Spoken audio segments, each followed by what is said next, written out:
runutan acaranya, susunan acaranya terlebih dahulu.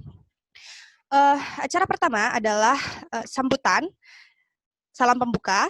Kemudian acara keduanya adalah tilawah Quran dari salah satu mahasiswa kita. Kemudian acara selanjutnya adalah sambutan dari Kaprodi, yaitu Bapak Lutfi Prayogi. Acara selanjutnya adalah sambutan dari Wakil NPL, yaitu Bapak Sutrisno Murtioso. Selanjutnya adalah masuk ke acara utama, yaitu kuliah umumnya, seri kuliah umumnya, yang dipandu oleh Bu Anissa sebagai moderatornya, dengan pemaparan materi pertama yang dipaparkan oleh narasumber kita, yaitu Bapak Ashadi.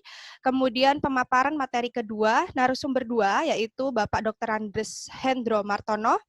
Dan kemudian setelah itu ada sesi tanya jawab. Nah, setelah sesi tanya jawab, kita ke penutupan. Jadi itu adalah susunan acara pada hari ini. Lalu sekedar mengingatkan saja, saya berharap seluruh peserta kuliah umum kali ini bertahan sampai akhir acara. Karena di akhir acara nanti kami akan menyebarkan sebuah tautan yang harus Anda semua isi agar bisa mendapatkan sertifikat nantinya.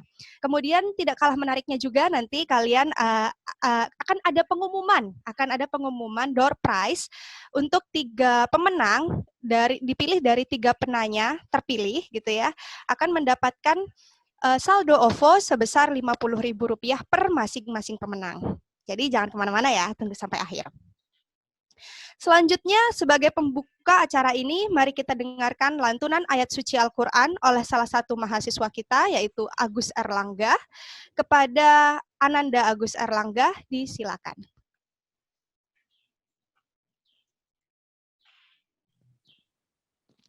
Assalamualaikum warahmatullahi wabarakatuh.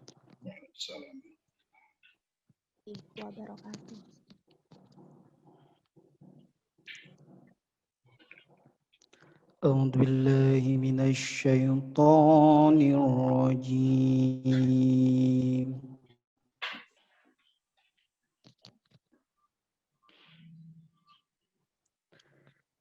بسم الله الرحمن الرحيم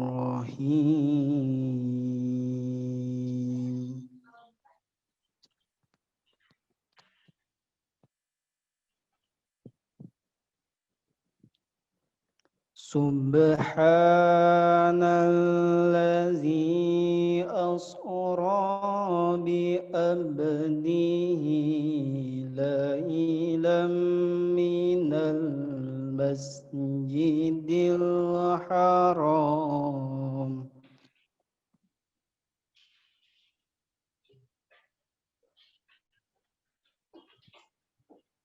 lailam minal masjidil harami ilal masjidil aqsa allazi barakna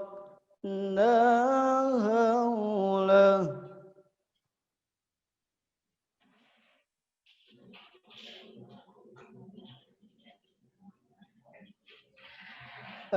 allazi barakna haulahu linuriyahu min ayatina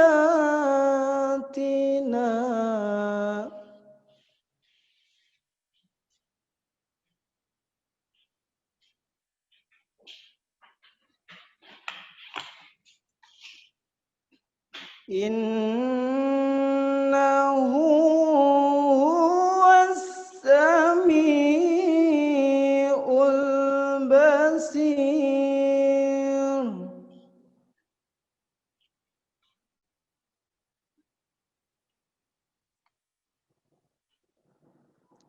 wa atayna Musal kitaba wa ja'alnahu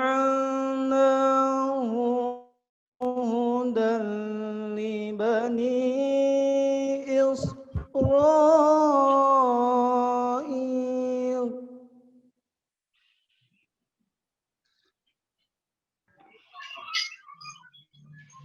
wa ja'alna لبني إسرائيل ألا تتخذوا من دوني وكيلا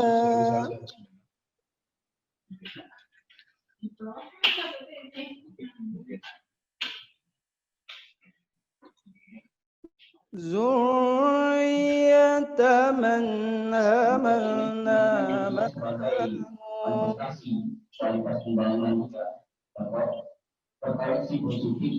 إنه كان عبدا شكورا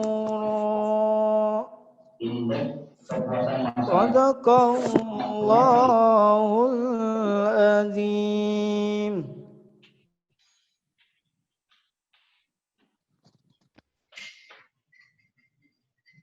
Assalamualaikum warahmatullahi wabarakatuh. Waalaikumsalam warahmatullahi wabarakatuh. Terima kasih Ananda Agus. Semoga yang membaca Al-Quran dan yang mendengarkannya diberkahi oleh Allah Subhanahu wa Ta'ala. Amin ya Rabbal Alamin. Sebelum kita masuk ke acara selanjutnya, saya menghimbau kepada semua peserta untuk menonaktifkan suaranya selama acara gitu ya, kecuali nanti pada saat kita membutuhkan feedback atau membutuhkan respon dari Anda semua. Selanjutnya adalah sambutan dari Kaprodi Arsitektur UMJ, yaitu Bapak Lutfi Prayogi. Kepada beliau disilakan. Terima kasih Bu Etas selaku MC. Yang saya hormati perwakilan dari Noto Paraan Luas, Pak Sutrisno Murtioso, Pak Titis Wibowo, Pak Subhan Hamidi, Pak Bayu Ardi Sanjaya, Pak Hendro Martono selaku pembicara kali ini, dan anggota NPL lain yang tidak bisa saya sebutkan satu persatu. Yang saya hormati Bapak Ibu dosen arsitektur UMJ, Pak Asadi selaku pembicara kali ini, yang saya banggakan adik-adik mahasiswa arsitektur UMJ, dan juga yang saya hormati Bapak Ibu peserta dari luar arsitektur UMJ. Assalamualaikum warahmatullahi wabarakatuh. Selamat pagi. Innal hamdalillah nahmaduhu wa nasta'inuhu wa nastaghfiruhu wa na'udzubillahi min syururi anfusina wa min sayyiati a'malina may yahdihillahu fala mudhillalah wa may yudlil fala hadiyalah wa asyhadu an la ilaha illallah wahdahu la syarikalah wa asyhadu anna Muhammadan abduhu wa rasuluh. Saya berbahagia di tengah pandemi ini kami Arsitektur UMJ dapat melaksanakan kuliah umum pertama di tahun ajaran 2020-2021 yang kali ini bekerja sama dengan pihak luar yaitu Noto Paraan Luas. Ini adalah kuliah umum pertama dalam serial kuliah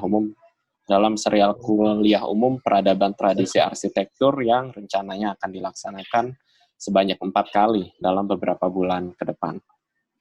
Kuliah umum dengan tema ini melengkapi kuliah umum yang telah kami laksanakan sebelumnya yang dilaksanakan dalam berbagai tema. Beberapa tema kuliah umum terakhir yang kami laksanakan antara lain adalah solar geometri, kemudian ada perancangan kota di dunia profesional, dan penggunaan big data. Semoga dengan beragamnya tema kuliah umum yang kami selenggarakan bisa memberi pengayaan yang cukup kepada mahasiswa arsitektur UMJ dan juga bisa memberi wawasan kepada peserta kuliah umum dari luar arsitektur UMJ. Kami berharap kerjasama dengan Noto Paraan Luas dapat berlanjut ke depannya, setidak-tidaknya 3 kuliah umum selanjutnya dapat berjalan dengan lancar. Semoga serial kuliah umum peradaban tradisi arsitektur ini dapat bermanfaat bagi seluruh pembicara dan juga pesertanya. Demikian saja dari saya. Billahi fisabilil haq fastabiqul khairat. Wassalamualaikum warahmatullahi wabarakatuh. Selamat pagi. Assalamualaikum warahmatullahi wabarakatuh. Selamat pagi Pak Yogi. Terima kasih atas sambutannya.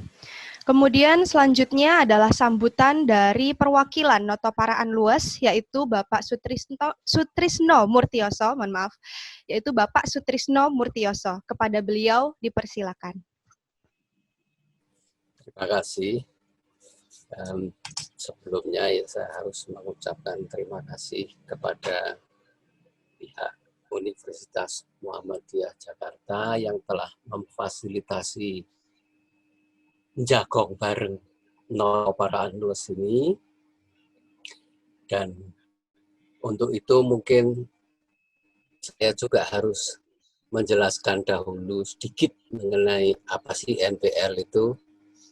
Ya, NPL itu memang organisasi atau perkumpulan paguyuban paseduluran wong paraan yang tujuannya untuk menampung aspirasi masyarakat luas dan menghubungkannya dengan pemerintah daerah. Jadi tujuan utamanya nanti adalah noto dalam artian membuat tatanan baru, bukan baru, tatanan yang lebih baik untuk kebersamaan di Paraan. Dan mengambil kata luwes karena di dalam luwes sudah termasuk juga indah, makmur, rukun, dan seterusnya. NPL sendiri punya beberapa program, salah satunya adalah program yang sudah berhasil dijalankan, Kota Pusaka, menjadi mungkin satu-satunya kota kecamatan yang memperoleh status Kota Pusaka di Indonesia ini. Program yang lainnya yang masih berjalan adalah pengajuan pahlawan nasional untuk Mbah Subugi, Jenderal Bambu Runcing dari Paraan. Untuk lebih mengenal Paraan, yang pasti untuk sebagian terbesar Anda yang di sini masih aneh, barang baru, maka silahkan mengikuti acara yang subjudulnya Jagong bareng NPL ini. Itu saja mungkin yang ingin saya sampaikan, dan salam untuk semuanya. Terima kasih banyak. Ya, terima kasih Bapak Sutrisno Murtioso, atau biasanya nama panggungnya Pak Sumur ya Pak ya? Silakan. Iya, oke. Terima kasih Bapak.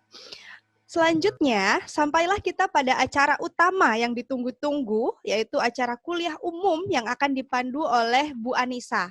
Kebetulan Bu Anissa ini adalah salah satu dosen arsitektur UMJ yang memang bidang keilmuannya itu ke arah sejarah arsitektur, gitu ya. Namun sebelum kita mulai acara utama ini, saya ingatkan kembali untuk mengikuti acara sampai akhir karena akan ada tautan untuk mendapatkan sertifikat nanti di akhir. Dan juga akan ada pengumuman door prize untuk 3 pemenang. Baiklah, saya serahkan acara utama ini kepada Bu Anissa untuk memandu acaranya. Kepada Bu Anissa, dipersilakan. Terima kasih Bu Yipta Diansari. Bapak Ibu semua, Assalamualaikum warahmatullahi wabarakatuh. Selamat datang kami ucapkan kepada para peserta seri kuliah umum Peradaban Tradisi Arsitektur yang merupakan kerjasama antara Arsitektur Universitas Muhammadiyah Jakarta dengan Noto Paraan Luas. Pada hari ini kita akan mendengarkan paparan dari 2 narasumber dengan tema besar Peradaban Arsitektur pada Masa Mataram Kuno dan Mataram Islam. Narasumber kita yang pertama adalah Dr. Ashadi. Ya, beliau merupakan dosen dan peneliti pada program studi arsitektur UMJ Universitas Muhammadiyah Jakarta dengan bidang keahlian sejarah, teori, dan kritik arsitektur. Materi yang akan beliau sampaikan pada kesempatan kali ini berjudul Kontinuitas Bentuk Bangunan Peribadatan di Jawa. Narasumber yang kedua adalah Dr. Andes Hendro Martono MPD yang merupakan Ketua Tim Ahli Cagar Budaya Temanggung. Materi yang akan beliau sampaikan berjudul Arsitektur Zaman Mataram Kuno dari Pandangan dari Paraan. Sebelum kita mendengarkan pemaparan dari narasumber pertama, saya akan membacakan kurikulum vitae dari Dr. Ashadi sebagai berikut.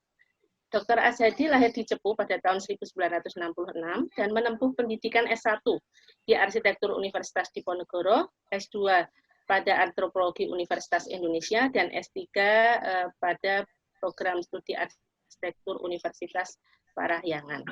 Selama kurun waktu 2016 sampai 2020, beliau aktif menerbitkan ya buku sampai sejumlah 30 buah buku. Dan tidak hanya itu, ternyata juga berbagai judul publikasi ilmiah yang diterbitkan, dipublish pada jurnal nasional dan jurnal internasional. Beliau juga beberapa kali memenangkan hibah penelitian berkaitan dengan penelitian arsitektur. Saya mungkin hanya menyebutkan beberapa ya, antara lain analisis bentuk arsitektur masjid bersejarah di Jawa. Kemudian penelitian beliau yang lain adalah model penataan hunian di sekitar bangunan bersejarah. Kemudian yang berkaitan juga dengan pemodelan, beliau juga pernah melakukan penelitian berjudul Pemodelan Desain Rumah Sederhana Sehat yang Ergonomis. Demikian pemaparan singkat CV Dr. Ashadi. Mari kita dengarkan terlebih dahulu materi yang akan disampaikan beliau dengan judul Kontinuitas Bentuk Bangunan Peribadatan di Jawa. Kami persilahkan kepada Dr. Ashadi dengan waktu kurang lebih 25 menit. Monggo. Ya, terima kasih Bu Nisa sebagai moderator. Ya, sudah kelihatan ya Bu Nisa ya? Halo? Slide-nya belum, Pak. Slide-nya belum. Slide-nya belum kelihatan. Oh, sebentar. Ya. Berarti belum di-share ya? Belum, Bapak belum nge-share. Oh iya, sebentar. Sekarang udah? Sudah, Pak. Sudah ya? Ya, sudah, Pak. Ya, Assalamualaikum warahmatullahi wabarakatuh. Dalam kesempatan ini, saya akan memaparkan ya, judul presentasi saya adalah Kontinuitas Bentuk Arsitektur Bangunan Peribadatan di Jawa. Sebagai fenomena yang kita jumpai sehari-hari, kita akan menemukan di wilayah Jawa ini, baik di kota besar, di pedesaan, di daerah terpencil, itu bangunan-bangunan peribadatan yang bentuknya itu similarity ya, mirip, similar. Ya, kita banyak menjumpai bangunan masjid yang bentuknya masjid tradisional, baik dengan material modern maupun materialnya tradisional. Ya, kita sebut saja misalnya masjid Wali Songo di pesisir, kemudian masjid-masjid kampung dan sebagainya, itu bentuknya punya ciri khas, yaitu dengan atap tumpang. Ya, ini adalah merupakan ciri khas yang masih berlangsung hingga saat ini. Di samping itu kita juga menemukan beberapa bangunan candi, baik itu di kota-kota, ya, terutama di Jawa Tengah, Jawa Barat, dan Jawa Timur.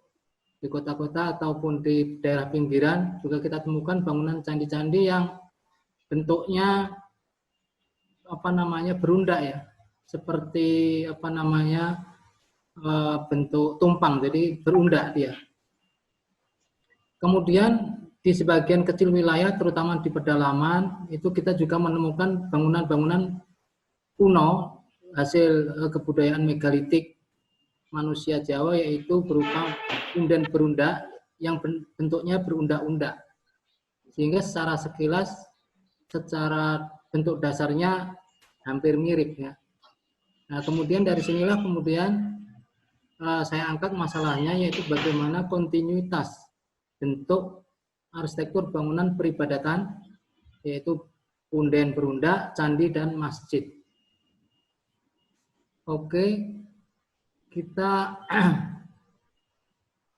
lihat dulu bahwa semua hasil kebudayaan Jawa yang saya sebutkan tadi, baik itu masjid, candi, dan punden berundak, itu adalah merupakan hasil kebudayaan orang-orang Jawa yang didukung oleh manusia Jawa.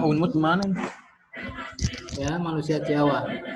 Kemudian kita akan menelusuri siapakah sebenarnya orang-orang Jawa. Ya, kita akan menelusin ke sana. Sehingga kita akan nanti mengetahui bagaimana terjadinya kontinuitas itu. Dan manusia Jawa adalah manusia yang masih menguri-nguri kebudayaan Jawa, baik itu yang dia tinggal di daerah Jawa, terutama Jawa Tengah, yang pusatnya di Jogja dan Solo, maupun di luar Jawa Tengah, bahkan di luar Jawa, yang masih menguri-nguri kebudayaan Jawa. Itulah manusia Jawa. Kemudian dari mana mereka? Jadi manusia Jawa ini usianya sangat lama sekali, ya. Dari sejak zaman purbakala itu di Jawa sudah dihuni oleh manusia, ya, yang kita sebut Homo erectus, ya, yang ditemukan di Mojokerto sehingga dikenal dengan Homo erectus mojokertensis, ya.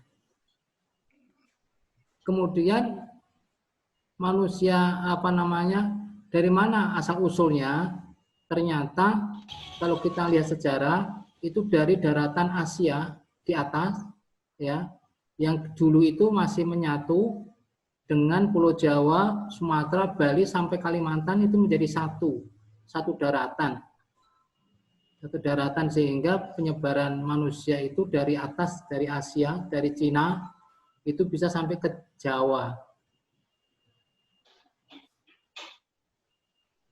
Hasil daripada kebudayaan manusia Jawa, ya, yang pertama kali, artinya yang zaman kebudayaan megalitik itu banyak sekali, ya. Salah satunya adalah punden berundak, yang biasanya juga di bagian atasnya itu ada menhirnya atau batu tiang batu, ya.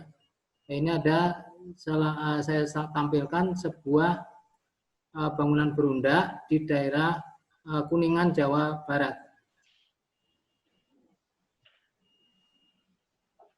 Nah, kemudian manusia Jawa ini pada waktu beberapa selang itu menerima kedatangan tamu, ya. Kalau tadi manusia Jawa itu manusia Jawa dengan kebudayaan aslinya. Nah, kemudian menerima kedatangan tamu. Yang pertama tamunya adalah yaitu orang-orang yang membawa agama Hindu-Buddha. Ya, banyak teori yang menyatakan bahwa asal mereka adalah dari India Selatan, yang dibawa oleh, ada yang mengatakan golongan Brahmana, ada yang mengatakan golongan Waisa, ada yang mengatakan golongan Ksatria, tapi intinya bahwa mereka adalah dari India. Kemudian juga kedatangan, kalau tadi orang-orang yang bawa agama Hindu itu sekitar abad 5 Masehi. Kemudian beberapa abad kemudian itu juga kedatangan orang-orang yang membawa agama Islam, yaitu sekitar abad 12, ya, di Jawa, yaitu dengan ditemukannya makam Fatimah binti Maimun sekitar 1000 sekian, ya. Jadi abad 11 malah itu sudah dianggap ada komunitas Islam di Jawa. Nah, kemudian juga ada kedatangan ini orang Islam, ya, yang datang kira-kira abad di Jawa itu abad ke-12 atau abad ke-11, tetapi ada yang mengatakan bahwa datangnya Islam di Indonesia itu bahkan ada yang mengatakan abad ke-7, ada yang mengatakan abad ke-13, ya. Ini banyak sekali versi, tapi pada intinya bahwa pada sekitar abad belasan itu agama Islam dengan ditemukannya makam Fatimah binti Maimun di Gresik itu menunjukkan bahwa di sana, di Gresik itu sudah ada orang-orang Islam pada abad 11. Kemudian juga datang bangsa Belanda, ya, kolonial, itu sekitar awal abad 16, yaitu mendarat di Banten, seorang Cornelis de Houtman, ya, 1596. Ya, jadi sudah mulai datang orang-orang kolonial, yaitu Belanda. Kemudian apa saja yang dibawa ke Jawa, yaitu Yang pertama, orang-orang pembawa agama Hindu itu mengajarkan agama Hindu dan Buddha, sementara bangunannya ya berupa candi, bangunan peribadatannya berupa candi. Sementara yang pembawa agama Islam itu menyiarkan ajaran Islam dan bangunan peribadatannya namanya masjid. Kalau yang para zending agama Kristen mengajarkan agama Kristen dengan bangunan peribadatannya gereja. Dalam hal ini yang menjadi fokus dalam kajian ini adalah 3 bangunan peribadatan, yaitu masjid, candi, dan bangunan megalitik punden berunda. Ya, kita lihat punden berunda adalah merupakan bangunan asli dari manusia Nusantara, terutama manusia Jawa. Ya, banyak sekali ditemukan ya di daerah Jabar, itu banyak sekali di Cipedug, di Kuningan, bahkan di Gunung Padang juga ada. Nah, sementara candi itu dibawa dari bentuk candi aslinya itu dari India. Kita lihat ini ada contoh bentuk candi dari India Selatan, ya, di daerah India Selatan yang bentuknya seperti agak cembung, ya, dengan di bagian atasnya ada stupinya. Nah, kemudian kita lihat di sebelah kanan itu candi di Jawa. Yang terkenal itu adalah Candi Borobudur, yang bentuknya itu agak luas dan berundak, sehingga berbeda dengan yang ada di India, ya. Karena Borobudur ini adalah bangunan candi yang termasuk bangunan tua, dibangun pada kira-kira abad 8 Masehi. Kemudian juga ada Candi Sukuk di daerah Karanganyar, ya, itu bentuknya juga seperti punden, ya, agak seperti piramid, ya. Jadi dilihat dari bentuknya mungkin agak sedikit berbeda dengan candi yang asli yang dari India. Ya, ini juga candi yang lain, Pelaosan, ada Candi Jago juga, itu bentuknya berundak. Kalau Candi Pelaosan ini bentuk atapnya berundak. Ya, jadi sedikit agak berbeda dengan pada umumnya candi-candi di India. Nah, sekarang kalau bentuk masjid seperti apa? Nah, ini adalah bentuk masjid yang ada di Arab. Ya, saya ambil Masjid Kuba, ya, kemudian juga ada Masjid Qiblatain, yang pada umumnya itu atapnya berbentuk kubah, ya, berbentuk kubah.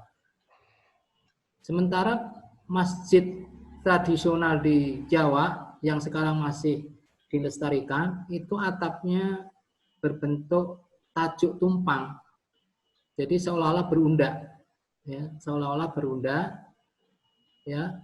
Apalagi di daerah Jawa yang daerah-daerah kabupaten, kota-kota kabupaten itu hampir semua dulu Belanda itu mendesain atau meletakkan masjid di belakang alun-alun di sebelah barat, bentuknya itu hampir semuanya tumpang, bentuk tumpang, tajuk tumpang, ya. Nah, kemudian kita bicara bagaimana itu bisa terjadi, maka diduga adalah adanya suatu proses akulturasi, terjadinya proses akulturasi arsitektur. Prinsip akulturasi adalah percampuran antara unsur-unsur lokal dan unsur-unsur non-lokal.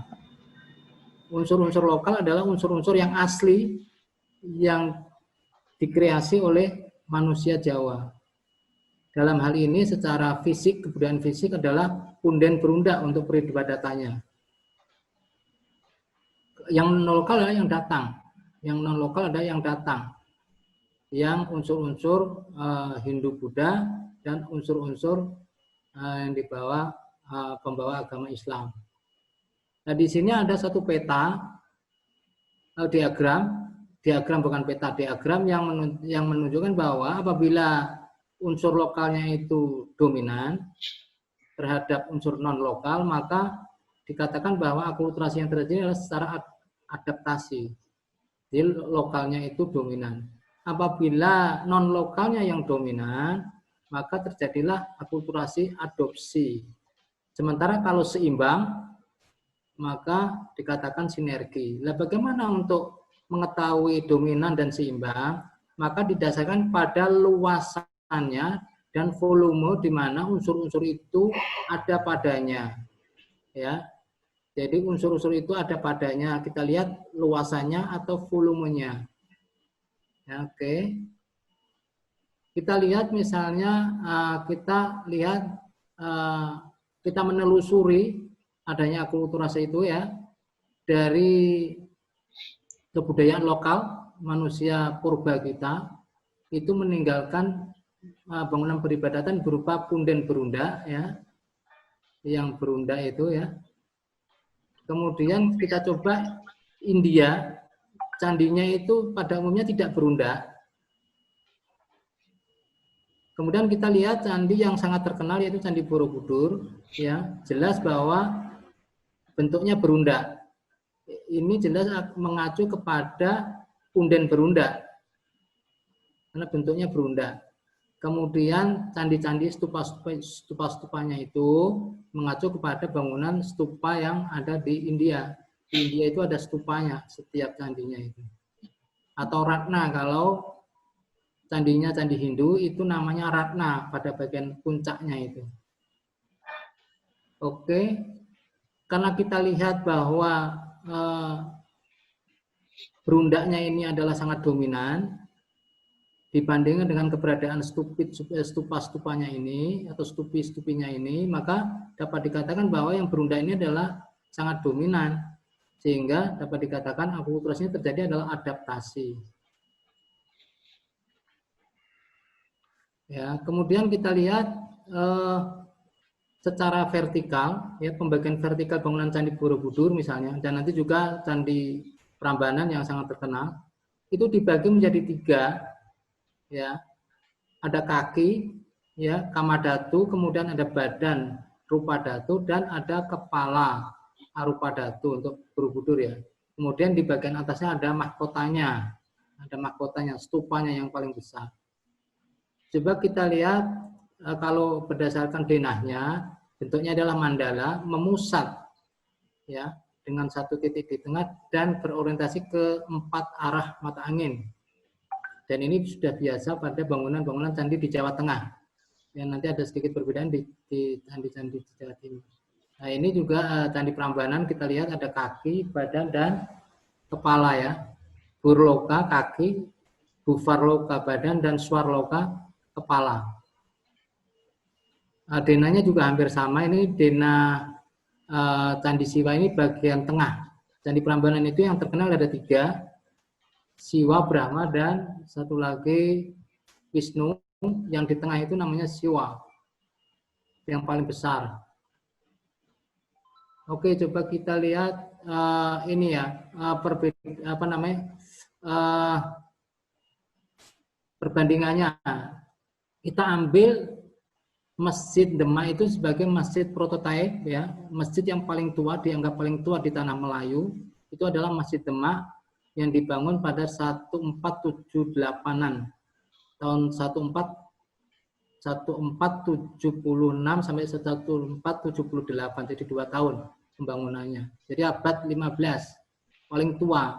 Nah, kita lihat mereka atau Masjid Demak ini secara kasat mata itu bisa dilihat ada pembagian 3, bahkan 4 sampai memolonya itu dianggap 4 ya. Ada yang mengatakan pembagiannya itu secara filosofis itu ada yang mengatakan Islam, iman dan ihsan. Ada yang mengatakan juga syariah, tarekat, hakikat dan ma'rifat. Tambah memolonya itu dikatakan ma'rifat. Ini adalah pembagian-pembagian menurut beberapa peneliti ya. Tapi intinya ada 1 tingkatan ya, ada 3 tingkatan dan 4 tambah 4 itu adalah memolonya. Ya, kita lihat nah, berarti dari sini maka pada proses akulturasi arsitektur kita ini dapat menjelaskan semua apa yang menjadi permasalahan. Ya, jadi pada akhirnya kesimpulannya menjawab pertanyaan yang diangkat, bagaimana kontinuitas bangunan peribadatan, arsitektur peribadatan di Jawa, maka adanya kontinuitas bangunan peribadatan Jawa itu bentuk bangunan-bangunan masjid tradisional, candi, dan kemudian berunda, itu disebabkan oleh adanya proses akulturasi arsitektural, architectural acculturation, yang terjadi melalui cara adaptasi. Ya, tadi diberikan kasusnya adalah Candi Borobudur. Jadi itu adalah penjelasan dari presentasi ini. Mudah-mudahan bisa bermanfaat. Saya cukupkan sekian. Ya, wassalamualaikum warahmatullahi wabarakatuh. Saya kembalikan kepada moderator. Waalaikumsalam warahmatullahi wabarakatuh. Terima kasih Bapak Azhadi yang sudah menyampaikan pemaparannya ya, dan sudah kita dengarkan bersama. Untuk narasumber kedua adalah Bapak Hendro ya. Sebelum Bapak Hendro memulai memaparkan materinya, kami ingatkan kembali bahwa untuk peserta yang ingin bertanya, dipersilahkan menuliskan pertanyaannya di chat room. Mohon diberi keterangan ya, ada nama, kemudian institusinya, dan pertanyaannya. Nah, pertanyaan itu akan kami bacakan nanti setelah penyampaian materi dari narasumber yang kedua. Jadi bagi Bapak Ibu yang ingin bertanya, dipersilahkan ya, menuliskan pertanyaannya, sudah diperbolehkan mulai dari sekarang. Nah, sebelum kita mulai dengan pemaparan narasumber kedua, kami ucapkan selamat datang juga mungkin bagi yang tadi belum kami sebutkan satu persatu ya. Ternyata di sini banyak sekali ya. Kami bersyukur, alhamdulillah, terima kasih atas kehadirannya. Ya, ada Bapak Ibu dosen juga, kemudian Bapak Ibu dari SMA ya, guru SMA juga ada. Kemudian ada juga tadi kami ucapkan terima kasih juga ya kepada anggota paguyuban dari Noto Paraan Luwes ya, yang di sini juga ada beberapa namanya gitu kan, termasuk juga kepada yang kami tidak sebutkan namanya mungkin satu persatu tetapi sudah hadir ya, juga kepada Bapak Camat Parakan ya, yang kabarnya ini saya dapat infonya memfasilitasi ya kegiatan ini dengan apa ya, istilahnya nonton bareng gitu ya. Jadi menyaksikan secara langsung, secara bersama-sama di Aula Kecamatan Parakan. Jadi semoga dengan banyaknya orang yang mendengarkan pemaparan dari Bapak Azhadi dan Bapak Hendro, semakin banyak juga ilmu gitu ya yang bisa diteruskan gitu ya. Nah, baik, kita akan mulai dengan pemaparan narasumber yang kedua, yaitu Bapak Hendro. Namun sebelumnya saya akan membacakan terlebih dahulu kurikulum vitae dari Dr. Andes Hendro Martono ya. Nama lengkap Bapak Hendro ini ya. Beliau menempuh pendidikan S1, Sarjana Pendidikan Sejarah, dan S2-nya adalah Master Pengkajian Bahasa. Beliau ini kalau saya baca kurikulum vitae-nya, luar biasa aktif di mana-mana begitu ya. Aktif sebagai guru sejarah ini sejak tahun 87 ya Pak. Sudah sangat ini ya, luar biasa lah, sudah sangat lama gitu ya. Dan mendapatkan penghargaan ya, pernah mendapatkan penghargaan sebagai guru teladan tingkat SLTA di Kabupaten Temanggung pada tahun 97. Nah, beliau saat ini ya, selain masih aktif sebagai guru, juga merupakan tim ahli cagar budaya Kabupaten Temanggung. Beliau juga sebagai Wakil Ketua Asosiasi Guru Sejarah Indonesia, kemudian juga Ketua MGMP Sejarah SMK seprovinsi Jawa Tengah, dan juga dari kurikulum vitae-nya saya baca ada beberapa tulisan ya yang beliau sudah terbitkan, baik itu dalam bentuk artikel maupun buku gitu ya, yang berkaitan secara langsung dengan keilmuan beliau ya. Jadi sudah sangat banyak ya, mungkin penelitian yang sudah dilakukan gitu ya, sehingga menghasilkan banyak artikel gitu ya, dan banyak buku gitu ya. Jadi ternyata sama nih antara narasumber kita yang pertama dan kedua, ternyata banyak menghasilkan tulisan, baik dalam bentuk tulisan ilmiah, artikel, maupun dalam bentuk buku. Ya. Baiklah, sekarang sudah saya bacakan kurikulum vitae dari Bapak Hendro Martono. Mari kita dengarkan materi yang akan disampaikan oleh beliau dengan judul Arsitektur Zaman Mataram Kuno, Pandangan dari Paraan. Nah, kami persilahkan kepada Bapak Hendro Martono dengan waktu 25 menit. Monggo Pak Hendro. Ya, terima kasih Bu Anissa. Assalamualaikum warahmatullahi wabarakatuh. Bapak Ibu peserta seminar pada hari ini, saya akan menyampaikan paparan mengenai arsitektur zaman Mataram kuno, pandangan dari Paraan. Ini dikandung maksud sesuai dengan pesan pertama yang kami terima, yaitu Paraan itu diantarkan oleh Pak Sumur tadi satu titik di bawah celah antara Gunung Sumbing dan Sindoro, yang itu menjadi tempat kuno dan banyak peninggalan yang bisa disaksikan sampai hari ini. Ada banyak yang menarik yang bisa disajikan dari pandangan Paraan ini. Kalau ke kiri kita melihatnya ke Gunung Sumbing, ya. Lalu di sebelah kanan itu Gunung Sindoro, dan di paling kanan itu adalah Gunung Prau. Bukan Dieng. Diengnya ada di belakang, agak di belakang. Ilustrasi ini pernah saya coba dilihat dari Pantura daerah Kendal. Ternyata Gunung Sumbing, Sindoro, dan Gunung Prau itu bisa dilihat sekaligus. Itu dari Pantura, dari pinggir jalan arteri itu, nanti di sekitar Poleri, ya. Saya pernah mencoba melihatnya dari sana. Nah, Paraan ada di situ. Dari titik pandang di situ, kira-kira nanti bisa dibayangkan apa saja yang pernah muncul di Temanggung selama kurun waktu 1000 tahun.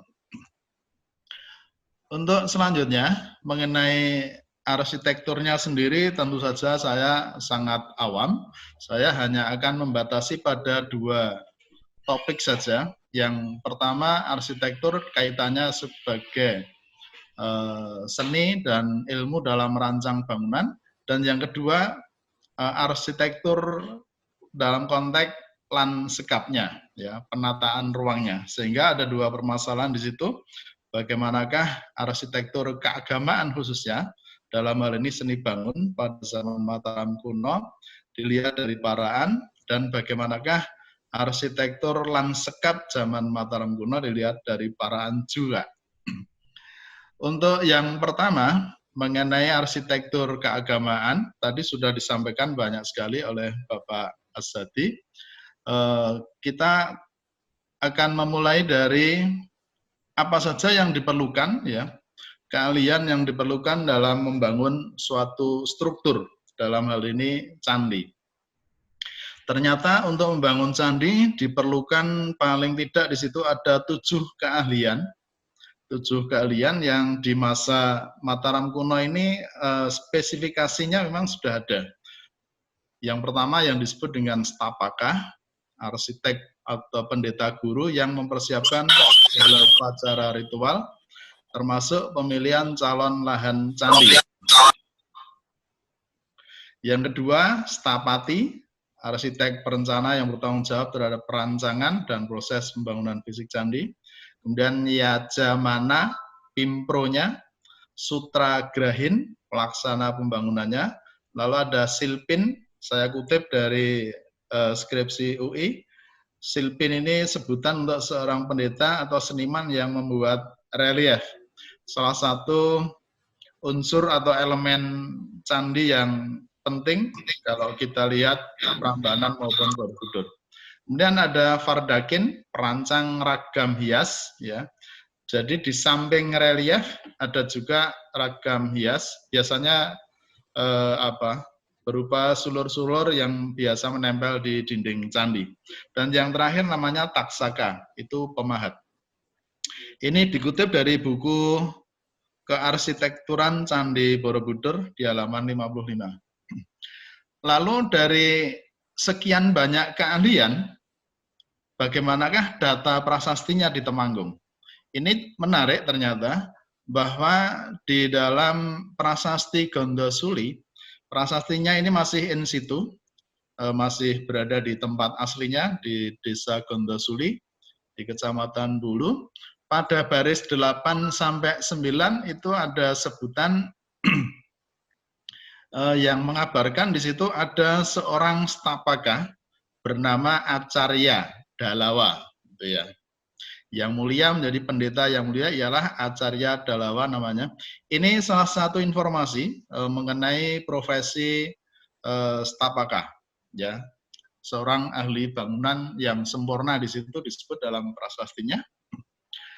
Yang kedua, informasi mengenai stapaka itu dijumpai di prasasti Trui Tepusan.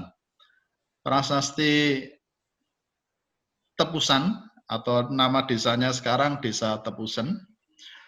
Prasastinya di Jakarta. Di baris 10, 9-10, di situ ada sebutan Sang Marhyang dalam kurung stapaka. Ini kalimat yang hilang tetapi direkonstruksi oleh Kasparis sebagai stapaka. Jadi minimal ada dua informasi ini di dalam prasasti mengenai profesi seorang arsitek yang akan membangun candi. Bapak Ibu kalau masih ingat prasasti Trui Tepusan atau prasasti Sri Kahulunan ini oleh Kasparis diduga mempunyai hubungan dengan Candi Borobudur, walaupun sebenarnya nanti mungkin bisa didiskusikan lebih jauh. Beberapa prasasti memang ada hubungannya dengan suatu bangunan, tetapi tidak terlalu banyak. Bahkan Sukmono sendiri dalam disertasinya itu menyampaikan bahwa Borobudur yang sebesar itu, semegah itu, ternyata juga tidak didukung dengan data prasastinya. Minimal mengenai siapa sih arsiteknya, apakah benar Gunadarma itu misalnya. Yang selanjutnya, Bapak Ibu, perlu kami sampaikan di Temanggung sekarang ini ada 24 reruntuhan candi dan hanya satu yang masih tegak berdiri, yaitu Candi Pringabus. Informasinya didapat dari laporan De Groot dalam disertasinya tahun 2009 dan Verbik dalam laporan di tahun 1891. Dari 24 ini hanya dua ya, satu Pringabus, satu Liangan yang bisa dilihat masih dalam bentuk tersusun, artinya candinya masih berdiri tegak. Untuk selanjutnya, bagaimana elemen candi itu bisa dilihat di sini. Tadi sudah disampaikan oleh Pak Azhati sebagian. Elemen candi kalau kita perbandingkan, walaupun ini bukan tandingannya ya. Candi Pringabus ini sangat kecil karena hanya terdiri dari satu bilik saja, yang dalam salah satu analisis ini merupakan candi perwara saja. Kalau di Borobudur, mulai dari puncaknya dinamakan stupa yang disebut oleh Pak Azhati tadi. Kalau di Candi Hindu itu puncaknya dinamakan Ratna. Tadi sudah disebutkan. Ini baru dugaan karena bagian atap Candi Pringabus itu memang sudah tidak ada. Ketika direkonstruksi sudah tidak ada. Ratna dari Candi Pringabus itu bisa dilihat contohnya seperti ini di sebelah kiri. Itu contoh ratnanya. Walaupun di sini kemarin ketika saya lihat di lokasinya di halaman Candi Pringabus itu ratna ini kayaknya terlalu besar kalau dipasang di atapnya Candi Pringapus, sehingga kemungkinan Ratna ini mungkin tempatnya di atap Candi Perot. Walaupun Candi Perotnya sudah tidak ada, karena sebagian besar batu reruntuhannya diletakkan di halaman Candi Pringapus yang sekarang. Elemen yang kedua, arca. Bedanya Borobudur dan Pringapus, kalau di Candi Pringapus itu hanya ada satu arca, ada di dalam bilik, dan ini mengingatkan kita pada Candi Perwara di Prambanan. Di depan Candi Siwa itu Candi Wahana ya, karena kendaraannya Siwa itu Nandi. Kemungkinan Pringapus ini mungkin juga Candi Wahana tadi. Kalau candi di Borobudur adalah candi-candi Bodhisattva yang menempati 5 mata angin. Di tengah-tengahnya itu Wairosana. Elemen yang berikutnya singa. Di Borobudur, tapi di Candi Pringapus tidak ada arca singa. Paling tidak yang teramati sekarang di sekitar halaman Candi Pringapus tidak dijumpai ada arca singa ini. Elemen berikutnya yaitu kala. Kala itu digambarkan seperti kepala raksasa, matanya besar, hidungnya besar, kumisnya tebal, begitu, dan memberi kesan menakutkan. Mirip antara kala di Borobudur dan di Pringapus, walaupun ukurannya pasti tidak sama. Yang kelima dinamakan Makara. Kalau gandeng menjadi kala Makara, ya. Ini bagian kaki dari kala itu dinamakan Makara. Kita lihat di Candi Borobudur dan Candi Pringapus mirip sekali. Merupakan perpaduan antara ini binatang-binatang mitologis, ya. Ada naga, ada singa, ada belalai gajah di sini yang disatukan, dijadikan satu. Yang kadang-kadang nanti kalau di Borobudur itu sekaligus nanti akan menjadi jaladwaranya. Coba kita lihat pada elemen berikutnya. Elemen berikutnya namanya Durpel. Kalau di Candi Borobudur menghubungkan kepala kala dengan Makara di bagian kaki. Itu namanya Durpel. Kemungkinan di Candi Pringapus karena pintunya hanya satu, pintu bilik itu, maka yang dinamakan Durpel yang menghubungkan kepala kala itu dengan Makaranya di bagian kaki. Elemen berikutnya yang dinamakan Jaladwara. Kalau di Borobudur, di 4 sudutnya banyak kita jumpai Jaladwara, yaitu saluran pembuangan air, dibuat dalam bentuk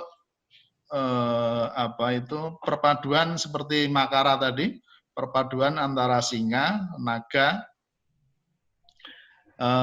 tempat membuang air. Kalau di Candi Pringapus tidak ada, tetapi di halaman Candi Pringapus kita jumpai ada Jaladwara juga, sehingga memang ini kemungkinannya dulu dari Candi Perot, ya, Candi Perot. Yang berikutnya yang dinamakan dengan antefik. Antefik itu adalah hiasan candi bentuknya segitiga, berukir seperti itu. Kalau di Candi Borobudur banyak sekali dijumpai. Begitu pula di Candi Pringapus. Letaknya di atas kala, di atas pintu, berkeliling di 4 sudutnya, ya, antefik itu. Untuk gunanya apa? Ini gunanya untuk memberi kesan anggun, kesan tinggi, begitu. Yang relatif bentuknya sama saja di Candi Borobudur maupun di Candi Pringapus. Elemen yang berikutnya yang dinamakan dengan ojif. Ojif itu adalah bentuk setengah genta, ya, setengah genta, genta atau keleneng, ya. Kalau di Borobudur jelas kelihatan di sebelah kiri ukurannya besar, bentuk ojif ini. Sedangkan di Candi Pringapus bentuknya kecil saja, penghubung antara kaki candi dengan badan candi. Pada panah di situ kelihatan. Memang sekali lagi Pringapus memang bukan tandingannya dengan Candi Borobudur, tetapi elemennya kurang lebih sama lengkap, ya. Yang terakhir yang dinamakan keben. Keben itu diinspirasi dari nama buah. Buahnya seperti di dalam gambar di tengah itu, namanya keben. Letaknya ada di kemuncak candi atau kadang-kadang di dalam struktur pagar bangunan candi. Pagar yang mengelilingi kompleks candi itu biasanya ada beberapa keben ditaruh di atas pagar itu ya, sebagai kemuncaknya. Inilah Candi Pringapus yang disampaikan oleh Pak Ashadi tadi, meliputi 3 bagian pokok, bagian kaki, bagian badan, dan bagian atapnya. Yang penting menarik diperhatikan di situ yang saya cetak huruf kuning tadi, ya, mengenai Pradaksina Pata di situ namanya. Pradaksina Pata itu nanti akan saya singgung di tayangan berikutnya. Ini adalah sebenarnya sebuah ruang tempat kalau kita berkunjung ke Borobudur, sebuah ruangan yang tempat berjalan kita mengelilingi candi secara pradaksina, ya, sejalan searah dengan jarum jam itu. Untuk yang bagian kedua mengenai arsitektur lanskap, kita akan membatasi pada bagaimana sih penataan ruang pada masa Mataram kuno. Ya, ini ada kaitannya yang pertama dengan konsep mengenai ruang atau mata angin. Bapak Ibu kalau berkunjung ke Borobudur pasti akan mulai dari pintu sebelah timur. Itu namanya di situ ada papan namanya papan Pradaksina. Tempat kita mulai naik ya. Tapi bagi pengunjung yang awam biasanya begitu naik langsung ke atas selfie kemudian turun lagi. Padahal sebenarnya kan begitu naik tangga pertama kemudian kita belok ke kiri terus berkeliling lewat koridor itu sambil melihat relief di kiri kanan ya sampai tingkatan yang ke-10. Ini yang penting di situ konsep mengenai Pradaksina ini ya. Yang kedua, Pradaksina tadi di dalam prasasti dalam Candi Pringapus itu dijumpai di bagian antara kaki dan badan candi. Itu ada ruangan walaupun hanya selebar 30 cm tapi di situ disebut sebagai Pradaksina Pata walaupun kita tidak boleh lewat di situ. Konsep yang berikutnya kita jumpai dalam prasasti Gondosuli. Pradaksina itu mengacu kepada penyebutan letak desa-desa yang dimulai dari Purwa atau timur, kemudian Daksina atau selatan, kemudian Paschima atau barat, dan utara. Dari seperti arah jarum jam mulai dari timur, belok ke kiri ke selatan, belok kiri ke barat, belok kiri ke utara. Ini dijumpai di dalam prasasti Gondosuli. Kemudian di dalam prasastinya, di dalam bukunya, Bukhari juga menyebut-nyebut mengenai Pradaksina. Ini mengenai prasasti Mantiasih. Lokasi desa itu, ya, itu juga ditempatkan atau disebut secara Pradaksina juga. Jadi ada konsep menarik di situ ya mengenai Pradaksina ini nanti akan sampai juga tayangannya. Begitu pula di prasasti Mantiasih ada dalam salah satu barisnya, baris 4 dan 5 itu juga menyebut mengenai orientasi arah angin ini Purwa, Daksina, Paschima dan utara. Lalu apa hubungannya mengenai konsep ruang ini? Ini hubungannya dengan pemukiman ya, letak desa-desa di mana di dalam masyarakat Jawa kuno itu dikenal yang namanya pola panyatur desa atau moncopat dan Pangasto Desa atau Monco Padan, Monco Limo ya. Contohnya di dalam prasasti Gondosuli ada satu desa yang dikelilingi oleh 4 desa. 4 desa ini diketahui dari saksi-saksi yang hadir pada waktu peresmian bangunan Sang Hyang Wintang yang ditulis dalam prasasti Gondosuli itu. Ada saksi-saksi dari 4 desa di sekelilingnya. Dari Mantiasih, dari Waluno, dari Pragaloh, dari Kiubungan, dan dari Mantiasih. Ini konsep mengenai Pradaksina tadi, dari timur, selatan, barat, dan utara itu diterapkan dalam konsep lokasi atau letak desa-desa. Itu juga bisa dilihat di dalam prasasti Rukam. Prasasti Rukam itu peresmian desa Rukam sebagai desa Sima, ya, yang juga mengundang saksi-saksi dari wanua i tepi siringnya, dari desa-desa di sekeliling desa Rukam. Kita lihat di situ walaupun tidak lengkap ada 8 desa, tetapi desa-desa perbatasannya itu menempati 8 arah angin. Di samping kanan desa Rukam itu adalah Kedu yang sekarang, kemudian ada desa Pamigaran, dan seterusnya. Yang di situ semuanya, hampir semuanya berada di wilayah Watak Patapan. Yang lebih menarik adalah prasasti Mantiasih. Mantiasih ini tidak memakai pola panyatur desa, tetapi mungkin pangasto desa, karena dikelilingi oleh 24 desa. Paling tidak, saksi yang diundang dulu dalam peresmian prasasti Mantiasih itu oleh Raja Balitung disaksikan oleh 24 wakil desa, wakil dari desa-desa perbatasan. Dari 24 desa itu ada 7 desa yang masih bisa dilacak keberadaannya sampai sekarang, ya.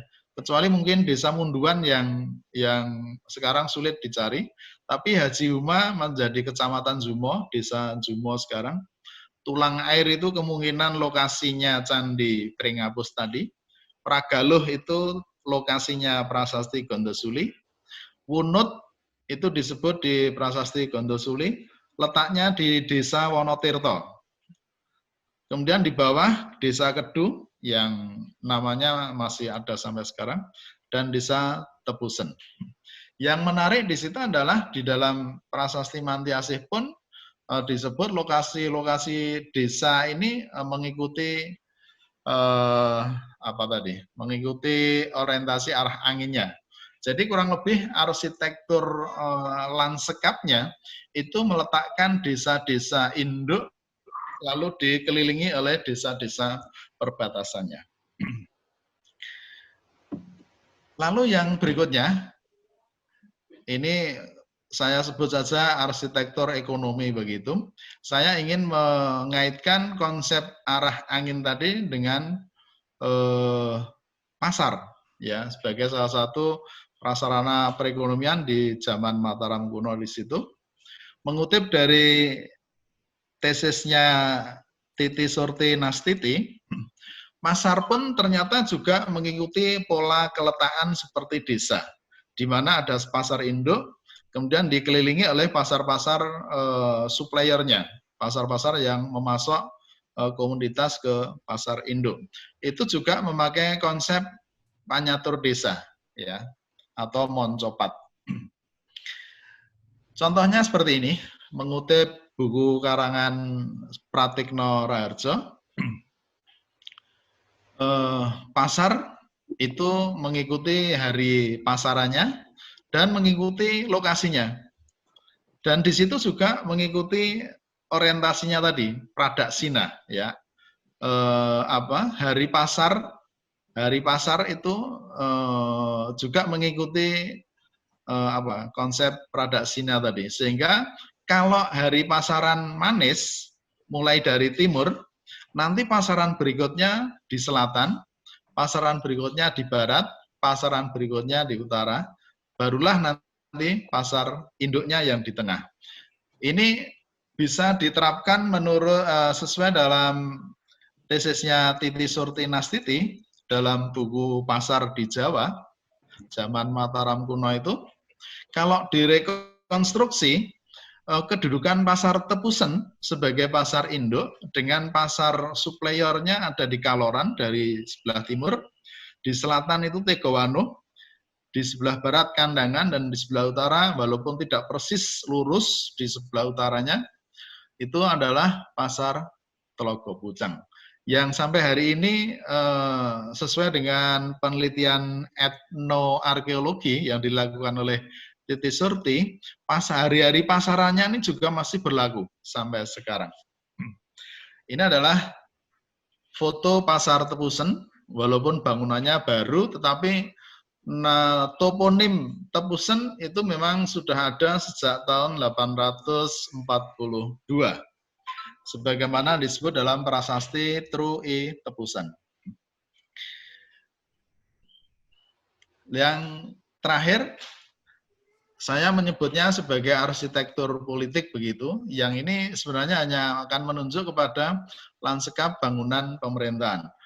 Pertanyaan pokok sebenarnya yang membuat kita penasaran sampai hari ini, yaitu di mana sih sebenarnya Istana Raja Mataram kuno pada waktu itu. Kita menjumpai nama-nama pusat pemerintahan Mataram itu berpindah-pindah, ya.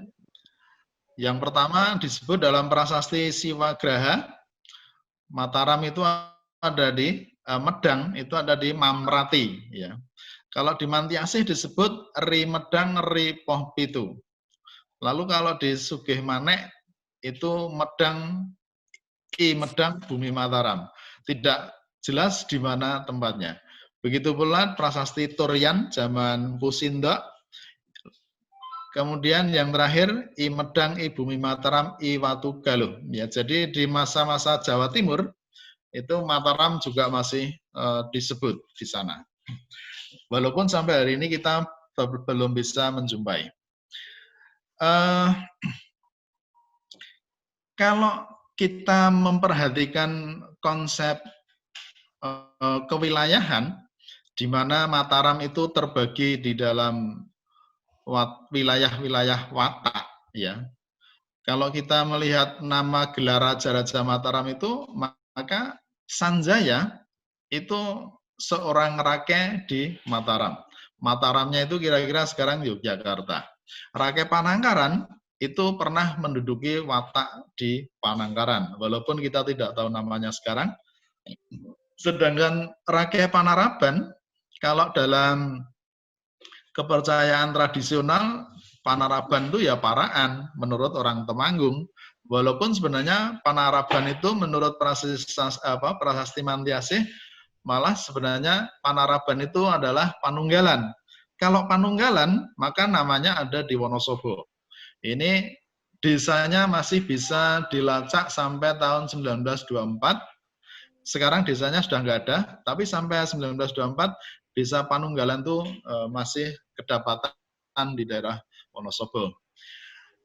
Kemudian Rake Tembara, Rake Warak, itu oleh orang Temanggung dianggap berkedudukan di Tembara sekarang, di Temanggung. Rake Garung, nama Garung ada di Wonosobo sampai hari ini. Rake Pikatan kemungkinan dulu pernah berdomisili di Pikatan Temanggung, walaupun Pikatan itu ada di 3 tempat, 2 di Jawa Timur dan 1 di Temanggung. Tapi kemungkinan besar Pikatan Temanggung.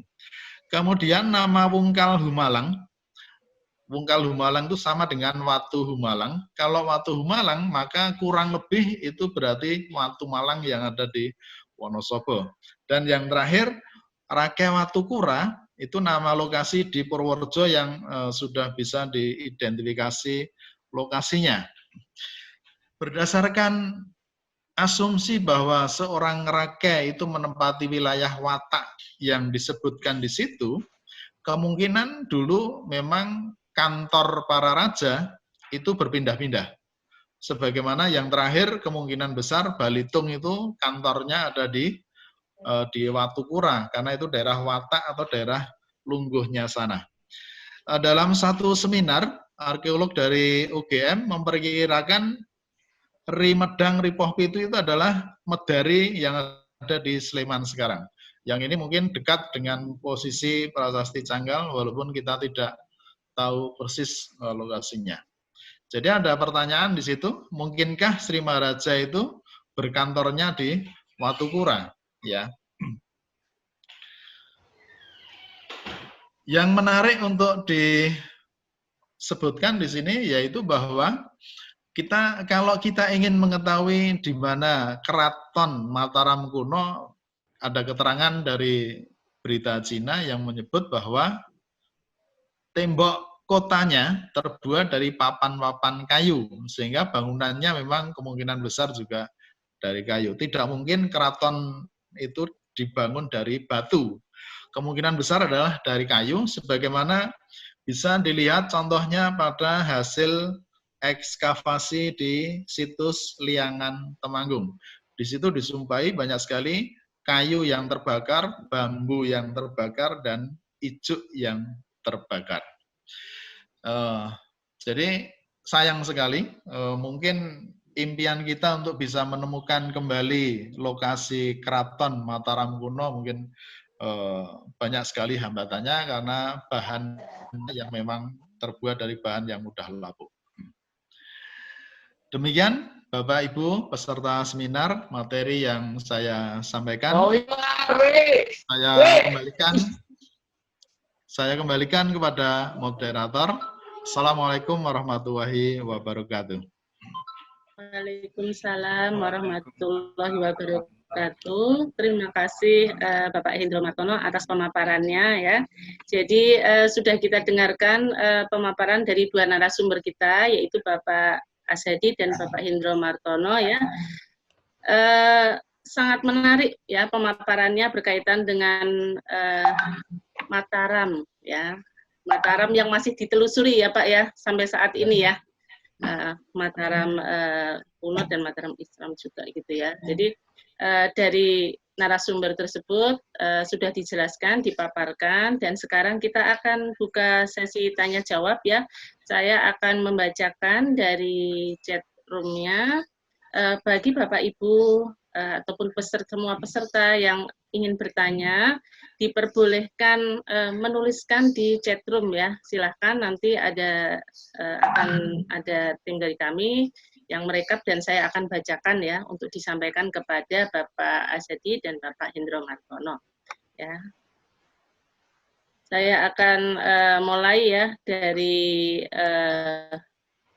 penanya yang pertama ya, yang ada di chat room, yaitu Bapak, betul ya Bapak Fajar Puji, Bapak atau Ibu ini? Mohon maaf, saya tanya dulu daripada saya salah sebut ya. Bapak atau Ibu, Bapak Fajar. Mohon maaf ya. Sepertinya Ibu, Bu Nisa. Oh, Ibu. Oke. Mohon maaf ya, Bu. Jadi saya untuk lebih enaknya menyapa ya, saya tanya dulu daripada salah gitu. Ibu Fajar Puji Nirmala dari Mandua Klaten ya. Akan bertanya hubungan mitos rumah tusuk sate. Apakah termasuk sumber info desain arsitektur rumah?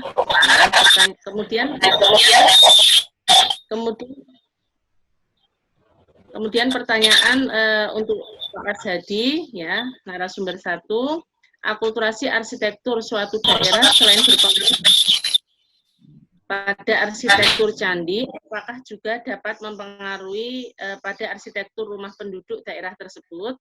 Ya, mohon penjelasannya. Ini pertanyaan dari Bapak Mayanto Eko Sulistyo dari UNS. Ya, mungkin itu apakah akan dijawab dulu ya? Karena ini banyak gitu ya pertanyaannya sampai bawah. Mungkin Bapak Ashadi bisa menjawab terlebih dahulu ya pertanyaan dari Ibu Fajar Puji Nirmala dan Bapak Eko Sulistyo, Bapak Mayanto Eko Sulistyo.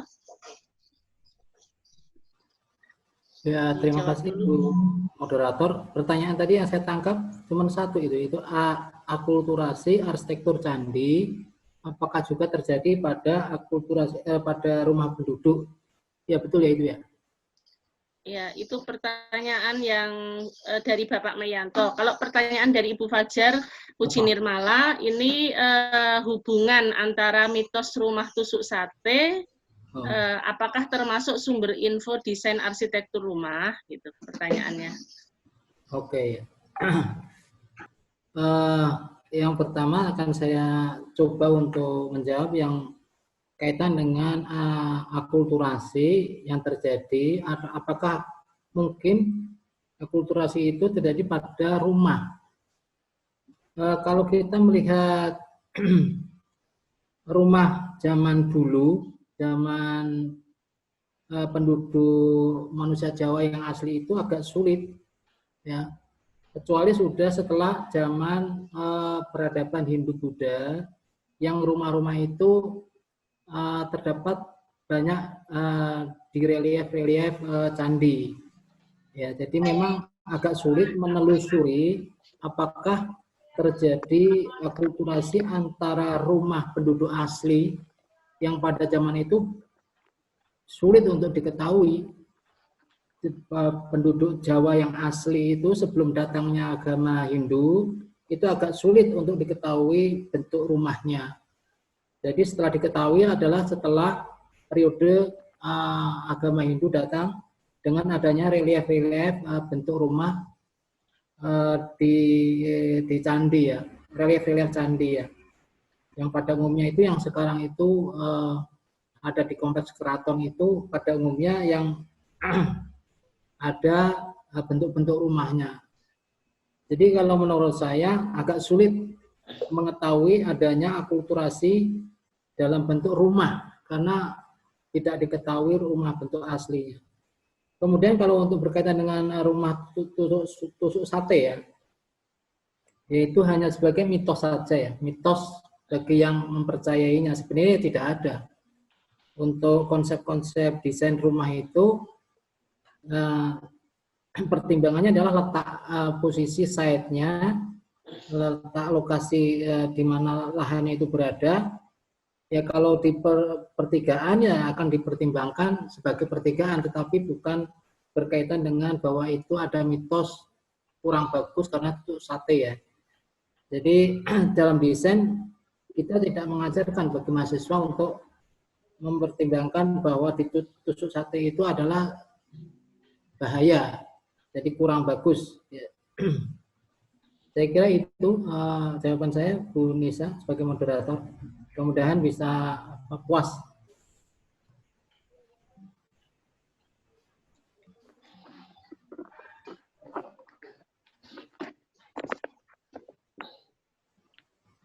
Baik, kita lanjutkan dengan berikutnya ya. Ini ternyata banyak gitu ya yang bertanya, Bapak Ibu. Berarti sangat menarik gitu ya paparannya dari dua narasumber kita. Pertanyaan berikutnya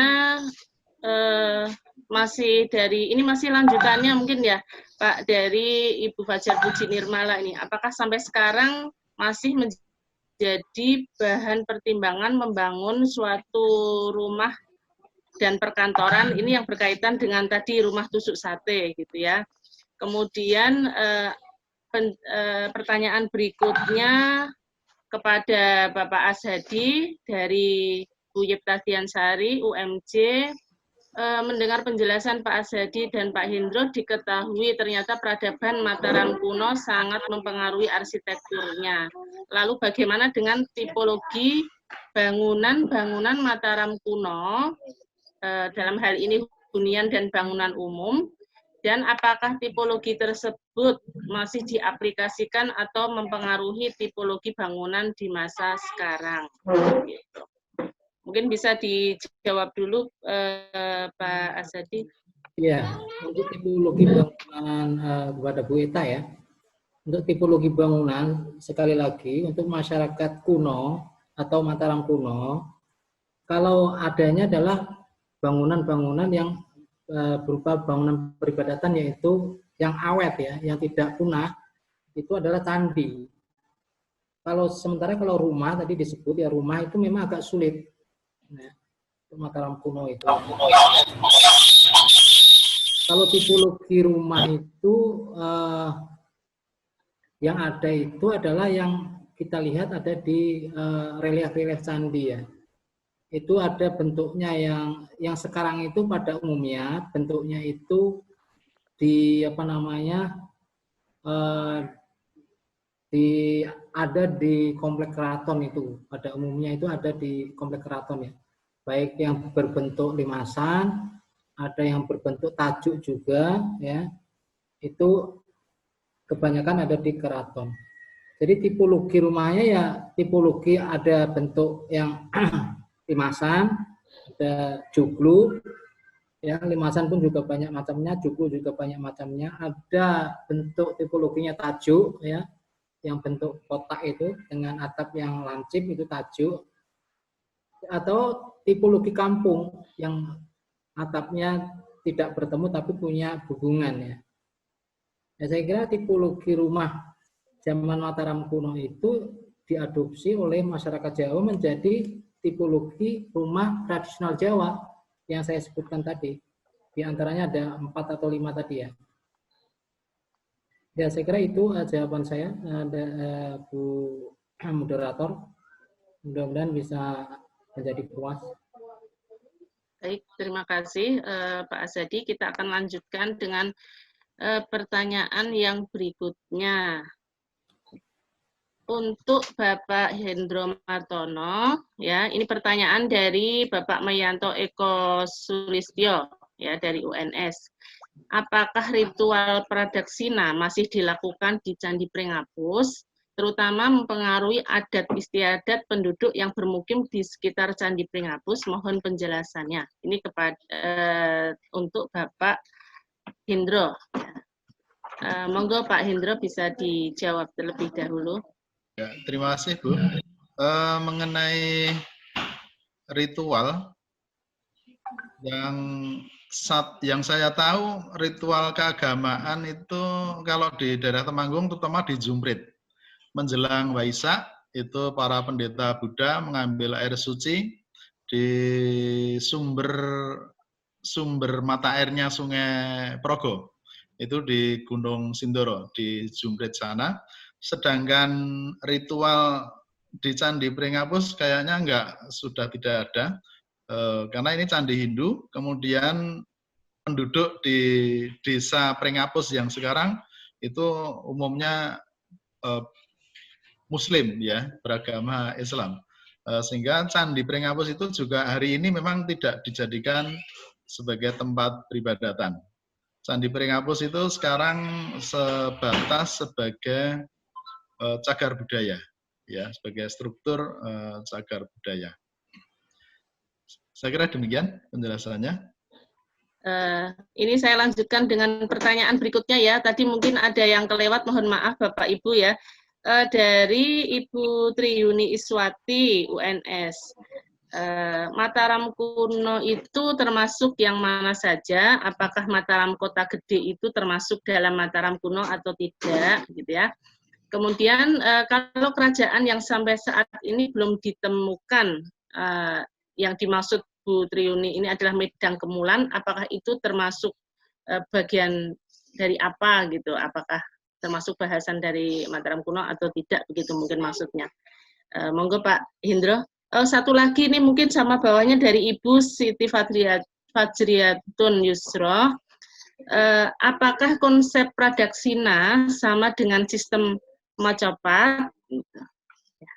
Monggo Pak Hendro bisa dijawab dulu dua pertanyaan tersebut. Yeah. Untuk Bu Triyuni, Mataram kuno itu wilayahnya yang umum disepakati itu meliputi wilayah dataran Kedu dan Prambanan, poros Kedu dan Prambanan. Kalau saya melihat dari daftar raja-raja Mataram, para rake itu tadi, rake Mataram Ratu Sanjaya sebagai rake Mataram. Mataram itu mungkin di Jogja yang sekarang, tapi rake-rake berikutnya itu menunjukkan wilayah-wilayah yang tersebar di daerah Kedu yang sekarang. Antara Wonosobo, Temanggung, Magelang, Purworejo, yang kemudian berpindah ke Jawa Timur, di mana Empu Sindok itu sendiri masih menyebut kerajaannya sebagai Kerajaan Medang. Nanti sampai masa Dharma Wangsa, ya, itu masa Medang. Kalau Medang, kalau Mataram Kota Gede itu Mataramnya Panembahan Senopati yang didirikan oleh Panembahan Senopati, itu sudah berselisih sekitar berapa ya? Sekitar 400-an atau 300 tahunan ya. Jadi antara Mataram kuno dan Mataramnya Panembahan Senopati itu kan ada sela masa Kediri, Singosari, dan Mojopahit. Sebelum nanti bergeser ke Demak, Pajang, kemudian ke Mataram Kota Gede. Sedangkan Medang Kamulan, di mana lokasinya, memang sampai hari ini belum ada yang sepakat. Sukmono itu melokasikan di daerah Purwodadi, Grobogan sana, karena di sana ada desa Medang. Di sana juga sudah banyak ditemukan peninggalan-peninggalan yang bercorak Hindu. Tapi sampai hari ini belum sepakat. Apalagi karena tadi keraton para raja Mataram itu bangunan dari kayu, terutama yang mudah hilang. Untuk Bu Siti Variatun, apakah konsep Pradaksina sama dengan sistem Moncopat ya? Bukan Mocopat, Moncopat itu pengertiannya kan seperti konsep Pradaksina, di mana ada satu, kalau dikaitkan dengan lokasi desa, ada satu desa induk di tengah, kemudian ada 4 desa perbatasannya. Yang itu akan disebut secara Pradaksina. Di sebelah timur, desa induk, di sebelah selatan, desa induk, di sebelah barat, dan di sebelah utara. Kurang lebih seperti itu. Jadi satu desa induk dengan 4 desa perbatasannya itu disebut Moncopat. Kalau 8 desa di 8 penjuru itu namanya Pangasto desa. Ya, kalau Moncopat itu Panyatur desa, kalau 8 itu Pangasto desa.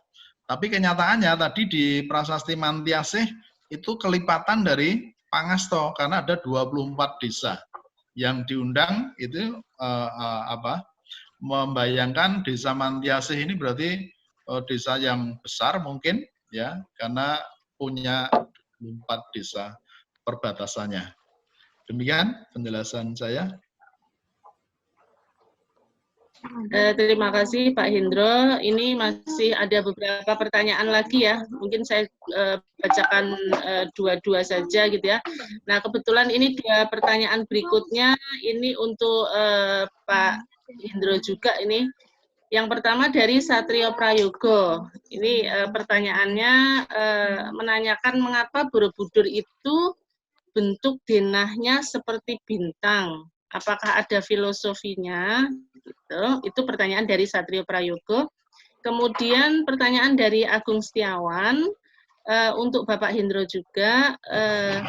Mendengar penjelasan Bapak tentang Candi Pringapus dengan hubungannya Kerajaan Mataram masih kurang paham sih, Mas Agung ini masih kurang paham kaitannya di mana mengingat peninggalan Kerajaan Mataram lebih banyak berada di Jogja setahu Mas Agung ya. Sedangkan Candi Pringapus berada di Temanggung. Asal-usul berdirinya Candi Pringapus seperti apa, Pak? Apa kaitannya dengan kerajaan Islam pada masanya? Nah, pertanyaannya cukup panjang gitu, Pak. Ya, tapi pada intinya Mas Agung ini menanyakan kaitannya gitu ya antara Candi Pringapus dengan Kerajaan Mataram karena setahu Mas Agung ini peninggalan Kerajaan Mataram banyak berada di Jogja ya. Setahu Mas Agung gitu kan. Nah, kemudian ditanyakan juga tentang asal-usul berdirinya Candi Pringapus, apa ada kaitannya dengan kerajaan Islam yang ada pada masa tersebut. 2 pertanyaan itu dulu untuk Pak Hendro lagi. Monggo mungkin bisa dijawab lagi Pak Hendro. Terima kasih. Kalau mengapa denahnya seperti bintang, saya tidak bisa menjawab. Kalau itu dilihat dari atas ya. seperti bintang. Kalau filosofinya salah satu yang memberi tafsiran Buddha ini, kalau tadi secara arsitektural disebut Pak Azhadi sebagai punden berundak yang berukuran besar, secara filosofis itu sebenarnya juga bisa menunjukkan 10 jalan menuju kebudayaan, ya. 10 jalan menuju kebudayaan. Itu sebabnya Borobudur itu ada 10 tangga, ya.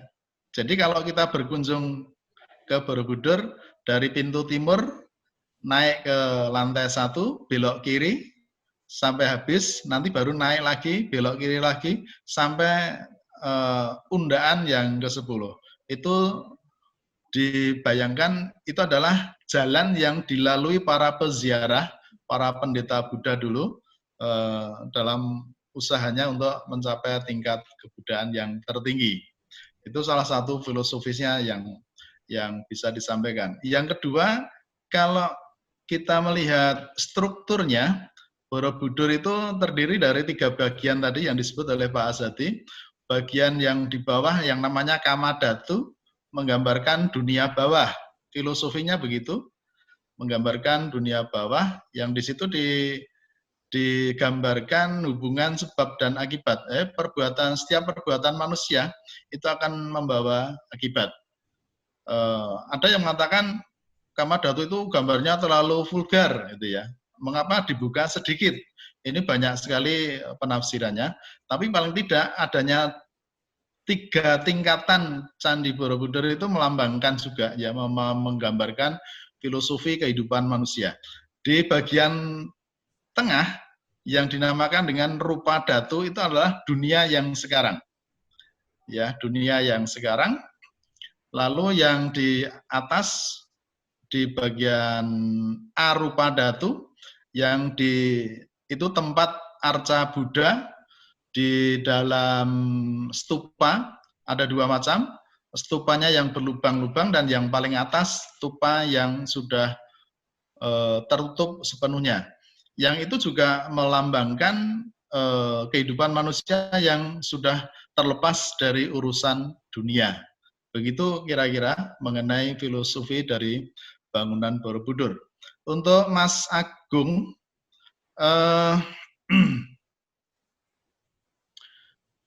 Candi Pringapus itu kebetulan berdampingan dengan Candi Perot namanya.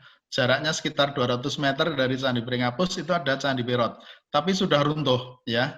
Reruntuhannya sekarang dikumpulkan di halaman Candi Pringapus, dan di dekat Candi Perot itu dulu ditemukan 2 buah batu prasasti, namanya prasasti Tulang Air. Diterbitkan pada tanggal 15 Juni tahun 850. Apa kaitannya dengan Mataram di Jogja? Kalau peninggalan Mataram banyak di Jogja itu betul. Kurang lebih begini gambarannya. Mataram itu kemungkinan berkembangnya mungkin dari Wonosobo, dari masa Garung, Rakai Garung, ya. Saya tidak tahu. Sekali lagi Mataram itu wilayahnya antara Karisdenan Kedu dan Jogja yang sekarang. Sedangkan kantornya, kantor para raja, itu kemungkinan mengikuti kantor para rakai itu sendiri. Kalau rakai Watukura, maka kantornya di Watukura Purworejo sekarang. Itu Raja Balitung. Kalau Raja Pikatan, Rakai Pikatan Diasaladu, kemungkinan kantornya di Pikatan Temanggung. Ya, jadi sebaran peninggalan kerajaan Mataram kuno itu paling padat memang ada di Sleman.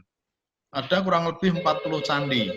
Lalu di Kabupaten Magelang itu sekitar 33 candi, lalu di Temanggung itu ada 23 candi. Jadi itu membayangkan Mataram itu pernah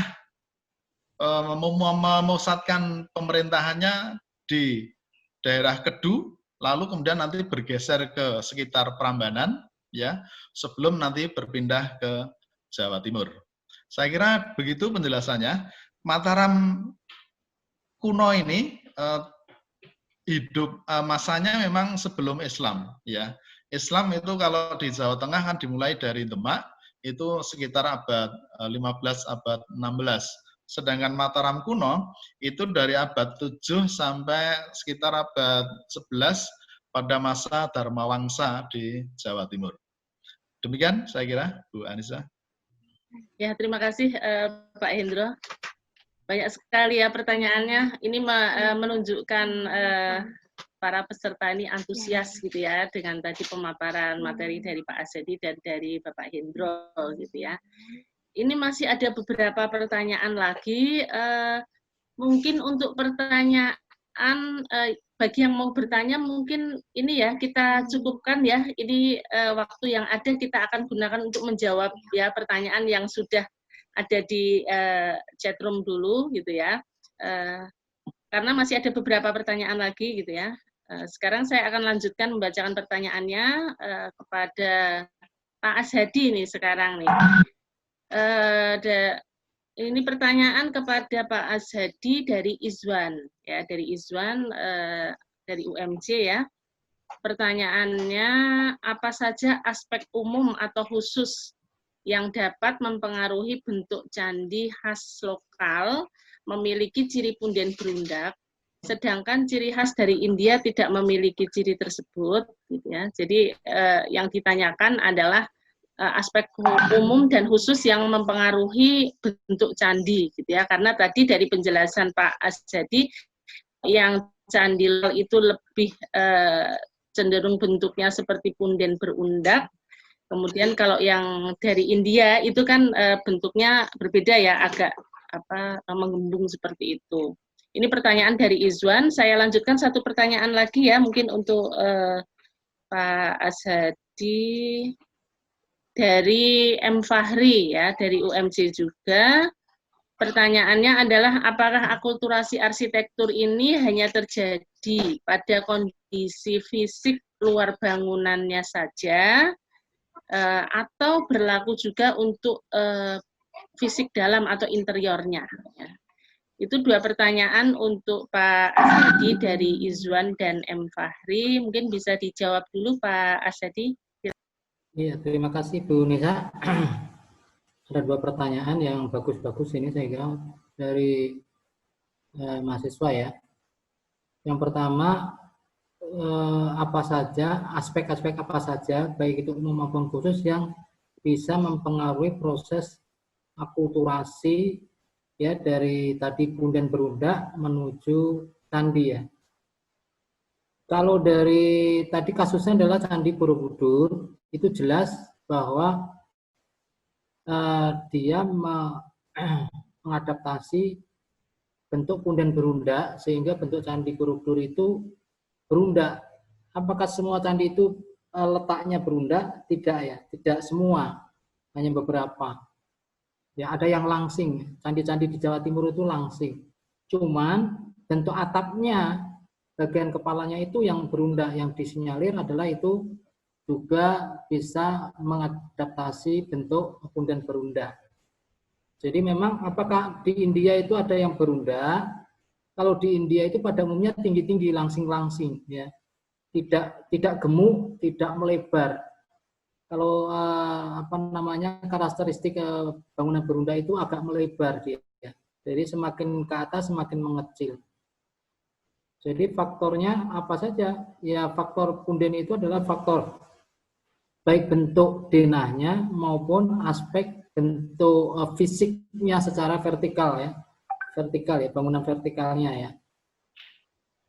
Kemudian juga itu menjadi ciri bangunan masjid tradisional yang berbentuk berundak atapnya. Kemudian pertanyaan kedua, ya bagus juga ya ini, yaitu dari Fahri ya. Apakah akulturasi ini hanya terjadi pada fisik luarnya saja? Apakah interiornya itu tidak? Ya terjadi semua, dari luar bisa bentuknya, dari interiornya juga bisa, dari hiasannya, dekorasi atau reliefnya juga bisa. Tergantung kita memfokusnya kepada apanya. Makanya di situ judulnya harus jelas. Jadi ketika di situ judulnya adalah bentuk arsitektur bangunan berarti bentuk luarnya. Tapi kalau misalnya di suatu penelitian itu mengkaji hanya misalnya dekorasinya saja atau reliefnya saja, berarti akulturasi pada seni hiasnya bisa terjadi. Seperti misalnya beberapa hiasan dekorasi atau yang ada di Masjid Demak atau di Masjid Kudus itu hiasan-hiasannya itu mengambil pada kebudayaan yang lama, Hindu-Buddha, ya. Jadi bisa dinilai akulturasi itu tidak hanya fisik luarnya saja, tapi bisa dinilai juga dari interiornya dan hiasannya atau dekorasinya. Ya, saya kira itu ya jawaban dari saya. Mudah-mudahan bisa puas jawabannya. Ya, terima kasih Bu Nisa. Ya, sama-sama. Terima kasih Pak Asjadi yang memang ini ya tambah lama mendengarkan, tambah tertarik ini sepertinya. Karena ini beberapa juga ada yang bertanya lagi dan mohon maaf di jam sekarang ya 11.42 pertanyaannya saya tutup. Jadi kita tinggal punya waktu 10 menit lagi untuk menjawab ya pertanyaan yang sudah ada di chatroom-nya ya. Ini saya bacakan lagi nih ternyata untuk Pak Hendro nih. Untuk Pak Hendro dari Bapak Mayanto Eko Sulistyo lagi nih. Sepertinya diskusinya ini ya sangat seru gitu ya, jawab berjawab ya. Jadi pertanyaannya gini Pak Hendro, terkait Kerajaan Mataram ya, Pak Mayanto ini teringat dengan perjuangan Sultan Agung ya. Di Parak juga ada pahlawan bambu runcing yaitu Kiai Haji Subhi. Apakah masih ada peninggalan sejarah beliau ya?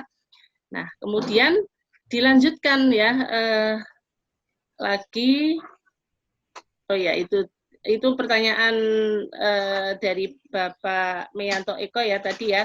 Nah kemudian apakah masih ada ya selain tadi peninggalannya, kemudian keturunannya dan makamnya gitu ya, itu yang ditanya oleh Bapak Mayanto untuk Bapak Hendro.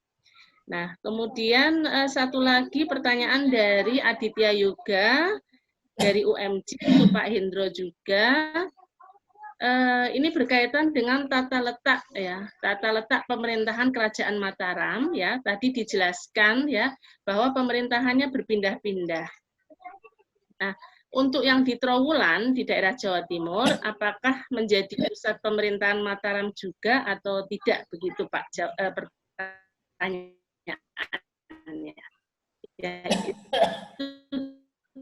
Ya, terima kasih untuk Pak Mayanto. Pertanyaan terakhir ya pada kuliah umum ya. Baik, untuk Pak Mayanto, Sultan Agung itu cucu Panembahan Senopati, ya. Panembahan Senopati, kemudian Nyokrowati, kemudian Mas Rangsang atau Sultan Agung. Itu Mataram Islam. Kemudian mengenai bambu runcing, Kiai Subhi itu dihormati sebagai tokoh yang sangat berpengaruh, karena Pak D saya saja di daerah Ngawi itu dulu pada masa revolusi fisik pernah datang ke Parakan juga naik kereta api dari Ngawi untuk nyepuhke, ya, membawa bambu runcing untuk minta doanya kepada Kiai Subhi di Parakan. Kiai Subhi dalam biografinya memang keturunan punya darah pejuang, karena leluhurnya itu menjadi salah seorang pasukan Pangeran Diponegoro melawan Belanda. Sampai hari ini ahli waris dari Kiai Subhi masih ada di daerah Parakan, makamnya juga ada di Parakan. Yeah. Ada skripsi dari IAIN Salatiga saya kira yang mengupas mengenai biografinya Kiai Subhi. Silahkan nanti ditelusuri di webnya IAIN Salatiga. Untuk pertanyaan Mas Adit ya, apakah Trowulan menjadi pusat pemerintahan Mataram? Trowulan sejauh ini kuat dugaan menjadi pusat pemerintahan Majapahit. Ya, jadi Mas Aditya, kalau penjenengan naik bis ke arah Surabaya, nanti sampai di Bangjo Trowulan, itu di sebelah kiri akan dapat dilihat Candi Brau, lalu di kanan depan itu ada Candi Bajang Ratu, lalu kalau dari Bangjo ke kanan, nanti sekitar 300 meteran ya, atau lebih, di kiri jalan itu ada namanya Segaran. Sebuah kolam berukuran sekitar 100 kali 200 meter. Segaran ini dulu dalam kepercayaan masyarakat itu tempat Raja Majapahit menerima tamu dan membuang berpesta, kemudian membuang piring dari emas itu dibuang ke kolam itu katanya. Ini katanya aja. Lalu dari Segaran itu maju lagi nanti akan sampai ke Museum Pusat Mojopahit. Itu di sana ada museum yang menyimpan banyak sekali peninggalan-peninggalan yang diduga kuat dari masa Mojopahit. Jadi Mataram kuno itu memang hanya sampai pada abad 12 tahun 1100-an pada masa Raja Dharmawangsa saja. Demikian penjelasan saya. Ya. Saya kembalikan Bu Anissa. Ya, terima kasih Pak Hendro ya, dengan telah dijawab pertanyaan ya Mas Aditya Yoga tadi oleh Pak Hendro, maka selesai sudah sesi tanya jawab ya pada kuliah umum kita kali ini ya. Alhamdulillah tadi kita sudah mendengarkan pemaparan dari dua narasumber kita ya. Yang pertama Pak Ashadi dengan materi berjudul kontinuitas bentuk bangunan peribadatan di Jawa yang menyimpulkan gitu ya, menyimpulkan bahwa ternyata ada kontinuitas bangunan peribadatan di Jawa, terutama pada bentuk-bentuk bangunannya ya. Tadi dipaparkan bahwa pada awalnya yang ditemukan adalah punden berundak, kemudian ada pengaruh dari Hindu dengan bentuk candi, yang pada akhirnya itu kemudian menjadi sebuah akulturasi. Ya, jadi akulturasi arsitektur ya yang terjadi melalui cara adaptasi ya. Tadi dipaparkan dengan banyak contoh-contoh ya, termasuk sebelumnya juga dijelaskan tentang kebudayaan manusia Jawa itu siapa dan dari mana asalnya begitu ya. Itu berkaitan dengan narasumber kita yang pertama. Kemudian narasumber kita yang kedua tadi juga sudah menjelaskan ya dengan sangat detail ya Bapak Hendro ya berkaitan dengan arsitektur zaman Mataram kuno yang dilihat gitu ya dari segi seni bangunannya dan juga dari landscape-nya ya. Jadi sangat menarik gitu ya karena ini dua materi yang ternyata erat gitu ya, erat kaitannya gitu ya. Tadi dipaparkan oleh Pak Hendro berkaitan dengan seni bangunannya, ada beberapa elemen-elemen ya yang dapat dijumpai ya pada candi ya. Tadi diberi contoh Candi Pringapus gitu ya, elemen-elemennya seperti apa gitu, dan kemudian dikaitkan juga ya, dilihat juga pada Candi Borobudur. Kemudian berkaitan dengan landscape-nya ya, pada masa Mataram kuno ternyata juga ada konsep-konsep landscape ya. Tadi ada Moncopat gitu ya, kemudian ada Pangasto Desol gitu ya, dan ini yang ditelusuri dari beberapa prasasti. Ya.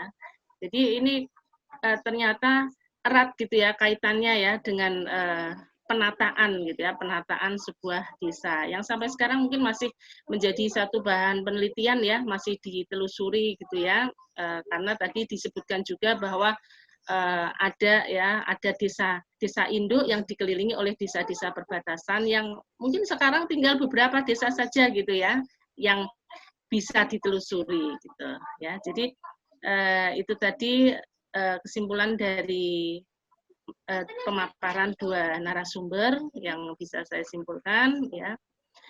Sekarang saya akan kembalikan acara kepada Bu Yeptadian Sari. Saya tutup. Assalamualaikum warahmatullahi wabarakatuh. Waalaikumsalam warahmatullahi wabarakatuh. Terima kasih banyak Bu Anissa. Semoga pemaparan dari para narasumber dan keseluruhan isi acara ini bisa memberikan hasanah keilmuan yang lebih luas kepada Bapak dan Ibu semua dan juga semua peserta yang mengikuti acara ini.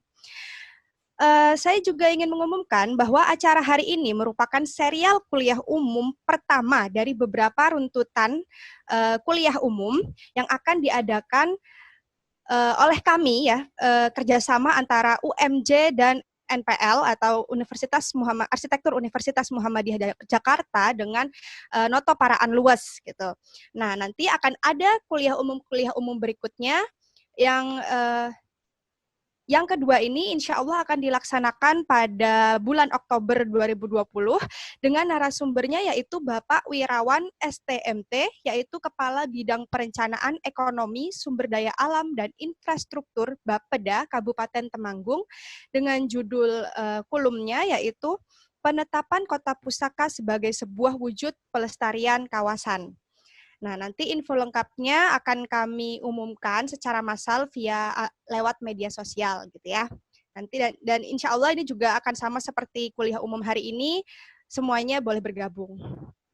Kemudian, nah selanjutnya sekarang ini saya akan mengumumkan 3 peserta atau 3 orang pemenang yang berhak mendapatkan saldo OVO masing-masing sebesar Rp50.000. Ya, tadi kan sudah ada beberapa penanya ya, tapi kami memilih 3 yang beruntung gitu ya, 3 penanya yang beruntung. 3 orang tersebut, yang pertama adalah Izwan Arik Nur Sandi, mahasiswa arsitektur UMJ ya ini ya. Kemudian yang kedua, Bapak Meyanto Eko Sulistyo. Selamat untuk Bapak Meyanto Eko Sulistyo. Kemudian yang ketiga adalah Ibu Siti Variatun. Kepada Bapak, Ibu, dan Ananda Iswan, Bapak Meyanto, Ibu Siti, dan Ananda Iswan, harap menghubungi Ibu Vinta sebagai ketua panitia acara ini via chatbox di bawah ya, via chatbox melalui private chat, chat pribadi gitu. Oke. Kemudian saya mengingatkan kembali untuk seluruh peserta kuliah umum ini untuk mengisi kuesioner yang sudah diberikan oleh salah satu panitia kami sebagai syarat untuk mengambil sertifikat. Dan nanti sertifikatnya akan kami kirimkan via surel atau email. Gitu. Terima kasih untuk seluruh para narasumber, peserta, dan semua yang terlibat di acara ini, di acara kuliah umum hari ini. Alhamdulillah acaranya sudah berjalan dengan baik dan lancar. Alhamdulillahirrabbilalamin. Dan sampailah kita pada penutupan kali ini. Mari kita membaca hamdalah bersama-sama.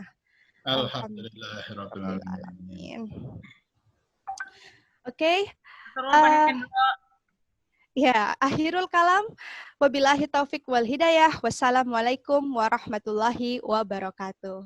Waalaikumsalam warahmatullahi wabarakatuh. Pak Hendra. Assalamualaikum.